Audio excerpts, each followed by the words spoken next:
Informasi berikut ini untuk mereka generasi milenial dan generasi Z yang berusia di bawah 39 tahun agar mengerti apa itu perilaku politikus di tanah air Indonesia ini. Fakta data, pemilih terbanyak saat ini usianya di bawah 39 tahun pada saat Pilpres dan Pileg di tahun 2019 kemarin yang merupakan 55% pemilih. Makin ke bawah usianya, makin banyak hal yang mereka kurang dapat informasi tentang sejarah perilaku politikus tersebut sebelum-sebelumnya. Berbeda dengan yang di atas 55 tahun, di mana mereka kenal 6 zaman. Zaman Soeharto, zaman Habibie, zaman Gus Dur, zaman Megawati, zaman SBY, hingga sekarang, zaman Jokowi. Untuk itu ada baiknya kita refresh mengingat sedikit fakta data.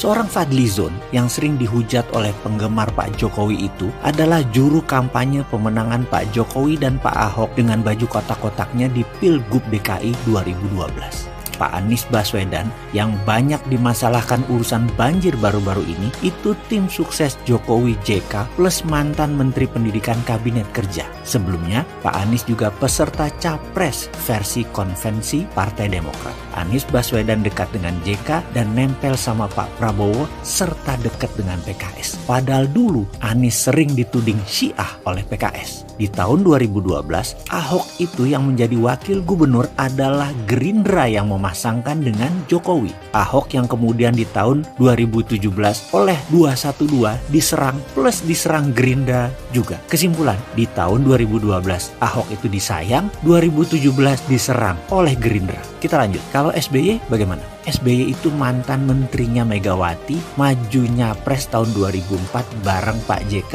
yang juga menteri Megawati, didukung Pak Surya Paloh. Sekarang Surya Paloh dan JK dekat sekali dengan Ibu Mega. 2004 saling serang, 2014 saling dukung. JK sama Megawati. Ke 08 Prabowo sekarang. Sejarah Pak Prabowo itu dulu adalah calon wapres pasangan Bu Mega ketika Pilpres 2009 berseberangan dengan SBY. Di Pilpres 2009, Pak JK juga nyapres bareng Pak Wiranto melawan Pak SBY dan Pak Budiono yang didukung oleh Abu Rizal Bakri. Lalu kemana Pak Abu Rizal Bakri setelah 2014? Sekarang Abu Rizal Bakri temenan sama Pak Prabowo yang dulu kompetitornya di Pilpres 2009. Kalau Amin Rais itu juga aneh, menggulingkan Gus Dur sehingga Bu Mega naik. Padahal sebelumnya paling tidak sudi Bu Mega jadi presiden. Dia berusaha keras agar Gus Dur jadi presiden, menggantikan Habibie di rapat MPR tahun 1999. Pokoknya bukan Megawati, itu kata Amin Rais.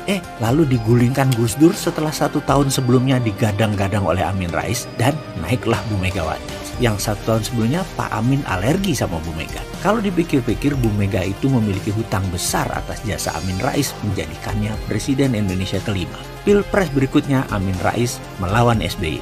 Amin juga berseberangan dengan Prabowo di Pilpres 2004 dan 2009. Sekarang Pak Amin Rais akrab dengan Pak Prabowo. Padahal dalam agenda di tahun 1998 Pak Amin ini menarget Letnan Jenderal Prabowo untuk diamankan dalam tanda petik. Sekarang Prabowo mengamankan Amin. Kalau PKS, semua juga sudah tahu ceritanya. Para kadernya menyerang dengan black campaign menjatuhkan Pak Prabowo di Pilpres 2009 dan di Pilkada DKI 2012. Lalu sekarang berteman akrab sama Gerindra yang selama zaman Pak SBY PKS adalah musuh bebuyutan Gerindra. Di zaman SBY, PDIP dan Gerindra oposisi, sementara PKS masuk koalisi di Satgab zaman SBY. Sekarang diklaim Gerindra PKS mitra lama. Bingung nggak tuh? Kemudian penulis Fatwa MUI menjadi wapres yang tadinya seakan berada di kubu berseberangan sekarang menjadi satu perahu. Bahkan para pihak sudah menganggap selesai masa lalu, yaitu Ahok di penjara 2017.